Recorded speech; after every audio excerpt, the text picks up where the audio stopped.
ဒီတော့နဂါဆိုတော့အခုခေတ်ကပြောမယ်ဆိုရင်တော့ဒီနဂါတို့ခလုံးတို့ဆိုဘယ်လိုပုံစံတန်လုံးလို့ဆိုပြောရနည်းနည်းလက်လန်းမမီဘူးဖြစ်လာသို့တော့နာဂလို့ဆိုတဲ့နဂါ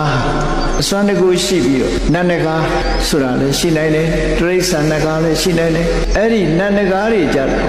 သူကအစွမ်းတကူအလွန်ကြီးမားတယ်လို့ပြောနိုင်တယ်ချုပ်ပြောင်းရုံလည်းလုံနိုင်တယ်လို့ပြောအောင်သို့တော့နဂါဆိုဒီမှာ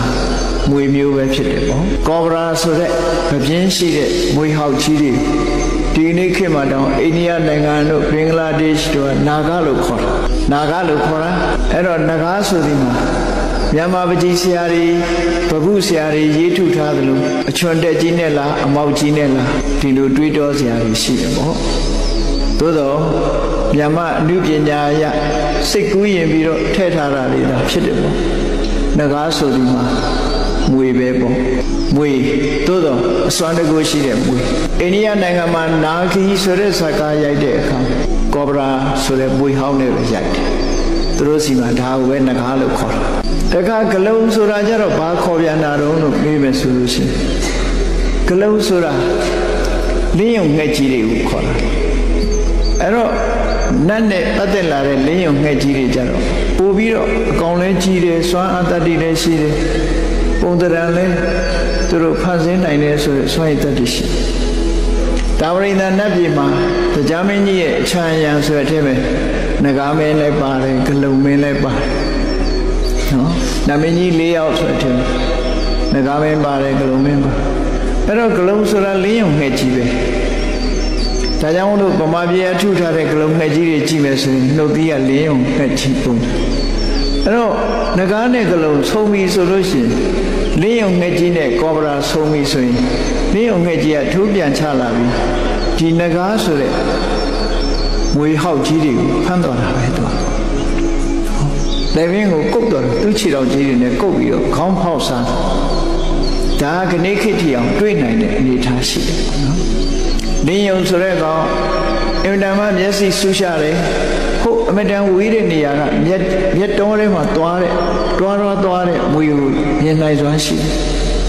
တဟုန်တို့ထိုးဆင်းလာပြီးတော့ဖမ်းတော်တာဒါမျိုးတွေရှိတယ်အိန္ဒိယနိုင်ငံမှာဂလုံအကြောင်းနဂါအကြောင်းရုပ်ရှင်ရိုက်ပြီဆိုလို့ရှိရင်တော့လင်းယုံနဲ့မွေဟောင်းနဲ့ရိုက်တာဖြစ်တယ်အဲ့တော့လင်းယုံနဲ့မွေဟောင်းဟာဂလုံနဲ့နဂါလို့ပြောလို့ရတယ်သို့တော့ဒီစာထဲမှာပါတဲ့ဂလုံနဲ့နဂါဟာအစွမ်းတကူရှိတဲ့နတ်ဂလုံနတ်နဂါလို့တော့ဒီလိုတော့မှတ်လို့ရတယ်မဟာသမယသုတ်တန်ထဲမှာကြည့်ပဲဆိုရင်ဂလုံဆိုတာငှက်ဖဲဆိုတာထင်ရှားတယ်။နောက်မဟာသမယသုတ်တန်မှာဒိဗ္ဗာဓိဇာပက္ခိဝိသုဒ္ဓစက္ခုဆိုတာဒိဗ္ဗာဆိုတာနတ်၌ဖြစ်သောဓိဇဆိုတာဥကမွေးတဲ့အကောင်နော်ဒိဗ္ဗာဓိဇာပက္ခိအတောင်ရှိတယ်ဝိသုဒ္ဓစက္ခုမျက်လုံးကတောက်ပအဝေးကြီးကကိုမြင်ရတယ်ဆိုဒီကနေ့ဂလုံတွေဟာဒီလင်းယုံတွေဟာလည်းပဲဒီတိုင်းဗုဒ္ဓမဆူရှာတဲ့အမြင်ရှိနှုတ်သီးကြီးတွေကလည်းဗုဒ္ဓမချွန်တယ်လက်သေးခြေသေးကြီးတွေကလည်းဗုဒ္ဓမထက်တယ်ဖမ်းသွားနိုင်တယ်သူတို့တွေ့ဘူးကြလိုက်ပဲဒီနေ့ခေတ်မြင်လို့ရတဲ့ထင်မှာတော့နော်ဒီနတ်ကြီးအိုဆိုတဲ့ channel ကိုကြည့်မယ်ဆိုလို့ရှိရင်တော့ငါးတွေပါလေကောင်းကင်ကနေထိုးဆင်းပြီးတော့ငါးတွေကိုခြေထောက်နဲ့ခုတ်ယူသွားတာရှိတာမွေတွေလည်းအဲ့လိုဖမ်းသွားတာရှိအဲ့တော့ဒီမဟာသမယတုတ်ထဲမှာပါရာကိုကပဲနော်ဒီလိုနဂါနဲ့လင်းယုံနဂါနဲ့ဂလုံဆိုတာမွေနဲ့လင်းယုံကိုပဲဆိုတယ်ဆိုတာအမှန်တမ်းတော့ထင်ရှားဧရကပတ္တနဂါမင်းအကြောင်းရေးတဲ့အခါမှာနော်ဧရကပတ္တနဂါမင်းဟာသူကခင်းကမြစ်ထဲမှာဖြစ်တဲ့နဂါပဲမွေကြီးပဲ